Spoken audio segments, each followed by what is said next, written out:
Mengarut je bahulu letak Nutella. Itulah korang. Kena rasa dulu, baru kau kecam. Baru ikan, dalam tak ada ikan lah. Guys, dekat area Kendong ni 9 ni, aku jumpa ni lah. Bahulu panas. Tu kedai dia. Aku dengar sampai 10 perisa tau. Biasa orang makan apa?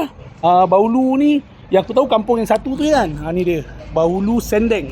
Ini yang aku respect tau. Sebelum beli kau boleh rasa dulu. Kopi O disediakan, minum puas-puas. Bahulu apa? Nutella?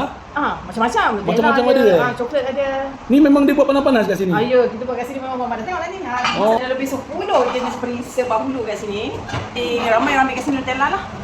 Bahulu-bahulu kat sini dia dah modern kan lah. Tapi rasa dia tetap asli. Aku kalau bab bahulu ni macam kurang sikit. Tapi bila dah ada perisa-perisa macam ni kan, sekali try memang aku repeat lagi. Nak cicah dengan kopi. Petang-petang full. Nala bang.